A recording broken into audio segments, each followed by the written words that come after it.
Nobody sees me, she said. Nobody.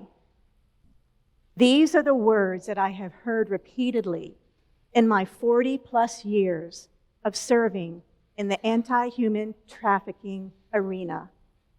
It was over 4 decades ago when I first heard these words quietly murmured through painful sobs and tears. She felt invisible. Her words that day were a gut punch as I related my own experience of feeling invisible growing up as a middle child. Now, please don't misunderstand. As for me, Dotti Groover Skipper, growing up Groover was extraordinary. My parents were wonderful. In fact, my dad, a man of impeccable character and integrity, is and always will be my hero. And I adore my 4 siblings and embrace being the middle of 5 Groover children. For as a middle child, one learns how to be a savvy negotiator, a peacekeeper, and a risk taker. My sister Nancy still refers to me as the cliff jumper. But as a child, at times, I felt unseen. I remember in a dance recital one year, I was cast as the big bad wolf in Peter and the Wolf. And the costume included this huge wolf's head covering that completely concealed who I was. And as a 4th grader, struggling with feelings of feeling unseen, I used my savvy middle child negotiating skills to convince my dance instructor, Miss Ann, and my sweet mom to please not make me wear that wolf's head. And they listened. And I danced my heart out that night with no head covering, feeling heard, seen, and empowered. It was a pivotal moment for me, a moment that taught me how to speak up for myself and how to speak out for others. So in some big way, 40-plus years ago, it resonated with the middle child me when that 13-year-old cried, "Nobody sees me." She felt invisible, even in the self-esteem class I was teaching. She perked up, however, when I told her that she could bring her 4-year-old sister with her to the next class. But when I met her little sister, I did not feel joy. I felt an immense uneasiness in my spirit. So much so that I asked the organization who had hired me to please find out the background on these little girls. And what they discovered still haunts me today and continues to drive my work. These precious little girls were sex trafficking victims, living with their perpetrator, their pimp, their trafficker, who happened to be their grandmother. A grandmother who was selling them for sex in exchange for drugs most every night.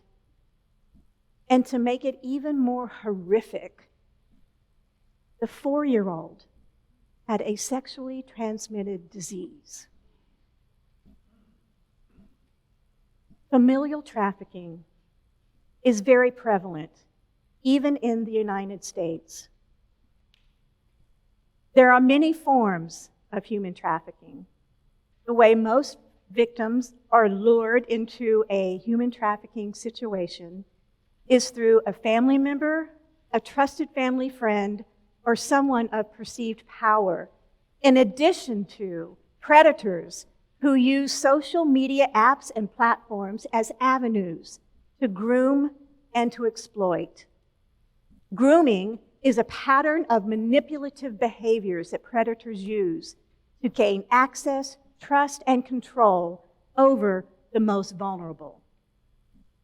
My simple definition of human trafficking is the business of the exploitation of vulnerabilities for another person's gain.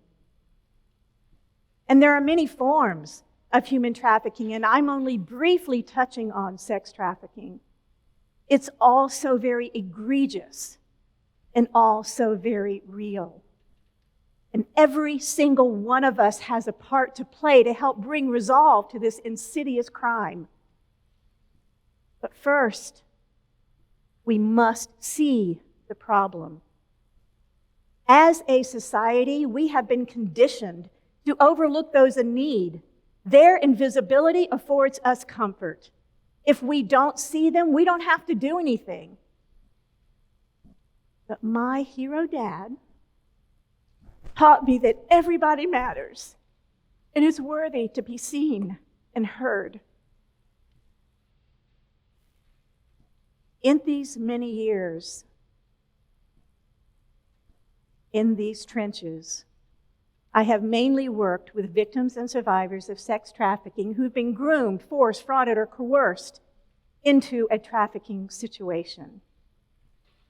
And in these years, it has been my absolute honor to minister to women working in the strip clubs.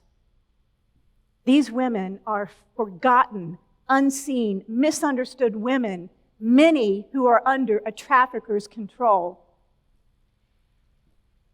As our team enters the strip club dressing rooms, bringing gifts and shining the light of hope, we go in with no agenda except to let these beautiful women know they are made in the image of God and they are of great dignity, value, and worth. And we see them. One dear young woman I met in the strip clubs confided in me that she had been raped by her uncle, groomed by him through drugs and pornography, and then sold from a swing set in the park. The families on the playground were totally unaware that the men removing her from the swing each time had paid to rape her. She was 6 years old. And now, at the age of 18, she was working in the strip clubs, still feeling invisible. Meeting her was a catalyst that led me to advocate on human trafficking legislation in my community, in my state, and in my nation. The bonding of my life with all of these amazing and resilient young women was a life-changing explosion for me. I quickly left the corporate world and launched Heart Dance Foundation, a ministry dedicated to serving these most vulnerable. A string was plucked in my heart to fight for those who've not yet learned to fight for themselves, to rally against injustice, and to see the most vulnerable. My strong faith and growing up groover still continues to shape who I am. I don't know what happened to that 13-year-old and her 4-year-old sister, but I have spent my life advocating in their honor. In my mind's eye, they are both vibrant, productive young women today, and I trust that the seeds planted in them in that self-esteem class so long ago were watered and nourished by others. What I do know is the little girl sold from the swing set is no longer in the strip clubs.